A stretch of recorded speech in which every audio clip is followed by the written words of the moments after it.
Hello guys, आज का हमारा टॉपिक है alcohol and its uses as alternative fuel. Alcohol बहुत आसान टॉपिक है ये वाला, और इसको हम लोग बहुत डिटेल में आज पढ़ेंगे, बहुत आसान वर्ड्स में, बहुत आसान नोट्स के थ्रू। तो सबसे पहले हम देख लेते हैं कि अल्कोहल क्या है। Alcohol is a clear colourless liquid substance found in beverages. कहता है कि एक बहुत कलरलेस सब्सटेंस है, ये कलरलेस लिक्विड सब्सटेंस है जो कि कहाँ पाया जाता है, बियर, वाइन एंड लिक्विड में। ये तीनों ही मशरूब हैं, यानी शराब हैं, ठीक है। It is also known as ethanol और इथाइल अल्कोहल। इसको हम लोग इथानॉल और इथाइल अल्कोहल भी कहते हैं। When ethyl alcohol is mixed in petrol 5 to 25, 5 से 25% तक हम लोग इथाइल अल्कोहल को पेट्रोल में मिक्स करते हैं to use as fuel in internal combustion engine, जिसको कि हम लोग इंटरनल कम्बस्शन इंजन में एज अ फ्यूल यूज़ करते हैं। इसको हम लोग क्या कहते हैं, अल्कोहल। यानी कि इथाइल अल्कोहल को हम लोग पेट्रोल में मिक्स करते हैं और हम लोग इसको क्या कहते हैं, अल्कोहल। उसके बाद इसका नेक्स्ट पॉइंट है, it is produce through fermentation a process where yeast convert sugar from grains, fruits और वेजिटेबल्स इनटू इथानॉल। इसको कैसे प्रोड्यूस किया जाता है, थ्रू फर्मेंटेशन के, ठीक है। क्या क्या क्या होता है कि ईस्ट को हम लोग कन्वर्ट कर देते हैं शुगर में, किसके ज़रिए, फ्राम ग्रेन्स, फ्रूट्स और वेजिटेबल्स। ग्रेन से, फ्रूट से एंड वेजिटेबल से हम लोग इसको कन्वर्ट कर देते हैं, किस में, इनटू इथानॉल में। तो ये इसका फर्स्ट पेज था इस नोट का, जिसमें हम लोगों ने पढ़ा कि अल्कोहल है क्या, ठीक है। वो कैसे अल्कोहल जो है वो कैसे प्रोड्यूस होता है, वो हम लोगों ने पढ़ा इस पेज में, ठीक है। अब नेक्स्ट हमने इसकी दो एग्जांपल्स हैं, इथानॉल, मिथानॉल। हम लोगों ने इस टॉपिक में बेसिकली यही पढ़ना था कि अल्कोहल एंड इट्स यूजेस, ठीक है। तो सबसे पहला जो अल्कोहल हम लोग यहाँ डिस्कस करेंगे वो है मिथानॉल, जिसको हम लोग मिथाइल अल्कोहल भी कहते हैं। मिथानॉल भी कलरलेस लिक्विड है। इसका बॉइलिंग पॉइंट होता है 64.7 डिग्री सेल्सियस। इसका क्या है कि it is also a poisonous liquid. उसके बाद इसके यूजेस हैं। सबसे पहले हम लोग इसका यूज़ करेंगे फ्यूल में। Methanol is used as fuel for vehicles. हम बोट्स एंड जनरेटर्स में इसको यूज़ करते हैं। Industrial solvent, methanol is used as a solvent in the production of plastic, resins and adhesives. Industrial में हम लोग इसको प्लास्टिक वगैरह इससे प्रोड्यूस करते हैं, रेजिन्स एंड एडहेसिव्स। इसका थर्ड पॉइंट है antifreeze. Methanol is used as a antifreeze in windshield washer fluids. ये क्या होता है, windshield washer fluids, basically wind से ही आपको कि वाशर फ्लूइड्स एक फ्लूइड, यानी कि एक ऐसा वाशर है, ये एक फ्लूइड की तरह का होता है। कोई भी इसके अंदर पानी का बहाव हो सकता है। जैसे हम लोग यहाँ अल्कोहल की बात करें तो हम लोग अल्कोहल के बारे में ही पढ़ेंगे।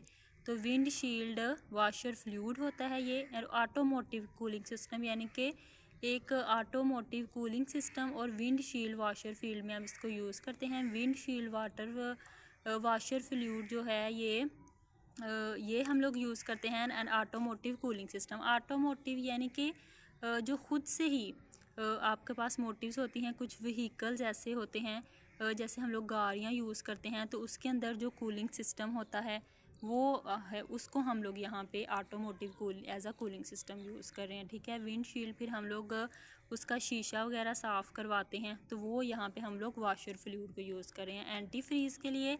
उसके बाद rocket fuel. Methanol has been used as a fuel for rockets. कहता है कि मिथानॉल को हम लोग रॉकेट्स के लिए यूज़ करते हैं, स्पेस क्राफ्ट। क्यों? Due to its high energy density and clean burning properties.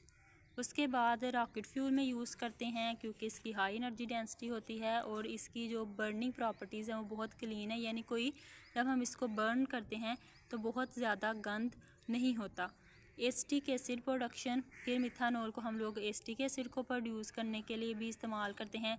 इसके कई इंग्रेडिएंट्स या तो सिरका हो सकता है या कुछ अदर केमिकल जिनके अंदर थोड़ी खटास होगी, ठीक है, एंड अदर केमिकल्स। उसके बाद है formaldehyde production. Methanol is use to produce acetic acid and formaldehyde. Methanol हम लोग फॉर्मल्डिहाइड के लिए भी इसको यूज़ करते हैं। एंड इसके की इंग्रेडिएंट्स होते हैं प्लास्टिक, फॉर्मल्डिहाइड यानी कि ऐसा केमिकल है जिससे हम लोग दूसरी कुछ और चीज़ें बनाते हैं, जैसे कि हम लोगों ने यहाँ पे लिखा है कि प्लास्टिक और रेजिन, ठीक है। फॉर्मल्डिहाइड एक ऐसा केमिकल होता है, एक ऐसा ये रिएक्ट जब करता है तो हम लोग से दूसरी चीज़ें बना पाते हैं। तो इसके हम लोगों ने की इंग्रेडिएंट्स में क्या लिखा है, प्लास्टिक एंड रेजिन्स। उसके बाद हमारे पास नेक्स्ट अल्कोहल जो हम पढ़ेंगे वो है इथानॉल और इथाइल अल्कोहल। इथानॉल भी कलरलेस लिक्विड है, इसका बॉइलिंग पॉइंट होता है 78.3 डिग्री सेल्सियस। उसके बाद इथानॉल के यूजेस हमने पढ़ने हैं। इथानॉल के यूजेस में सबसे पहले हम पढ़ेंगे fuel. Ethanol is used as a biofuel. Biofuel basically एक ईंधन है ब्लेंडेड विद गैसोलीन, जिसको हम ब्लेंड करते हैं गैसोलीन के साथ। किस लिए, व्हीकल्स को, जितनी भी हम गाड़ियाँ चलाते हैं उनको रन करने के लिए, उसको पावर देने के लिए। इसके मिसाल के तौर पर E10 और E85। उसके बाद हम लोग इसको इस्तेमाल करते हैं सॉल्वेंट्स में, प्रोडक्शन यानी कॉस्मेटिक्स की चीज़ें, जो भी ब्यूटी प्रोडक्ट्स हम यूज़ करते हैं उसके लिए, एंड इंडस्ट्रियल सॉल्वेंट्स और इंडस्ट्रियल सॉल्वेंट्स में यानी कि इंडस्ट्रियल में जो प्रोसेस, जो रिएक्शंस हम कर रहे होते हैं उसके अंदर जो हम सॉल्वेंट यूज़ करते हैं वहाँ पर भी हम इसको इस्तेमाल करते हैं। उसके बाद मेडिकल एप्लीकेशन में, यानी कि disinfectant, ethanol is used as a disinfectant, यानी कि कोई भी इन्फेक्शन फैला हुआ है तो उस इन्फेक्शन से को अपने आप को सेव करने के लिए हम लोग इसका यूज़ करते हैं। जैसे हम कोरोना था तो हमने वो लगवाई थी, कोरोना में हम लोगों ने जो सारे उसके डोजेज़ लिए थे सब, वो एक डिसइंफेक्टेंट के तौर पर हमने उसको यूज़ किया था, ठीक है। उसके बाद एंटीसेप्टिक्स आप जो लेते हो medicine and in other medicinal use, दूसरी भी कुछ ऐसी मेडिसिन हैं जिसमें हम लोग इसका इस्तेमाल करते हैं, ठीक है। उसके बाद है फूड इंडस्ट्रीज़। फूड इंडस्ट्रीज़ है कि ethanol is used as a food additive. Food additive यानी कि बहुत सारी ऐसी कंपनीज़ हैं, ऐसी फैक्ट्रीज़ हैं जहाँ पे बहुत सारा खाना स्टोर, जैसे हम लोग अभी सब्रोज़ो एक है उसको हम लोग यूज़ करते हैं, तो उसमें हम सिर्फ लाते हैं और उसको इस्तेमाल कर लेते हैं। तो वहाँ पे उन्होंने इसको यूज़ किया होता है इथानॉल को, ताकि वो हमारे पास सेफ़ रहे। जैसे कि यहाँ पे वर्ड लिखा हुआ है प्रिजर्वेटिव, इसका भी मतलब यही है कि मुहाफ़िज़ होते हैं वो खाने का, वो उसको महफूज कर देता है कुछ अरसे के लिए, ठीक है। और जो फूड के अंदर हम लोग फ्लेवरिंग देते हैं उसमें भी हम लोग इसको इस्तेमाल करते हैं। वैसे इथानॉल भी सेहत के लिए बहुत अच्छा नहीं होता, लेकिन मिथानॉल ज़्यादा पॉइजनस होता है, ठीक है। इथानॉल इतना नहीं होता, इसको हम लोग अपने खाने में हल्का फुल्का सा उसको सिर्फ महफूज करने के लिए लगा लेते हैं, लेकिन मिथानॉल को हम लोग अपने खानों में यूज़ नहीं कर सकते क्योंकि वो ज़्यादा पॉइजनस होता है, ठीक है। वो जहरीला होता है, उसको हम नहीं इस्तेमाल कर सकते। उसके बाद है laboratory reagent. Ethanol is used as a solvent and reagent in various laboratory application. Ethanol को हम लोग एज अ सॉल्वेंट यूज़ करते हैं, जैसे हम लोगों ने पहले बात की इंडस्ट्रीज़ में, तो वैसे ही हम लोग इसको लेबोरेटरी में भी यूज़ कर सकते हैं। वेरियस एप्लीकेशंस में ये होता है वहाँ पर लेबॉर्ट्री में, ठीक है। और फिर जो जैसे प्रोसेस या एक्सपेरिमेंट्स हम स्टूडेंट्स को करवाते हैं तो उसमें हम लोग मुख्तलिफ इस्तेमाल करके उसको बताते हैं। जैसे मैंने यहाँ खाने के बारे में बात की तो वहाँ भी उसको लगा के दिखाते हैं कि कैसे हम लोग इससे खाने को अपने स्टोर कर सकते हैं। अब हम पढ़ेंगे कि इसकी प्रिपरेशन होती कैसे, कैसे रिएक्शंस परफॉर्म होते हैं और फिर इसकी प्रिपरेशंस होती हैं। ये वैसे ही है, मेन टॉपिक आपका जो था वो अल्कोहल और उसके यूजेस ही थे। हमने यहाँ पर अल्कोहल पढ़ा, मिथानॉल और इथानॉल, उसके यूजेस भी हमने पढ़े यहाँ तक। अब प्रिपरेशन में वैसे ही हल्का सा आपको इसका ओवरव्यू दे देती हूँ प्रिपरेशन का।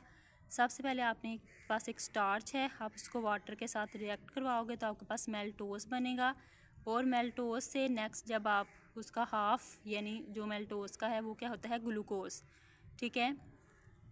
यानी 2 ग्लूकोज यहाँ पर बन जाएंगे, एक C6H12O6, आप यहाँ 2 लिख लीजिएगा, ठीक है।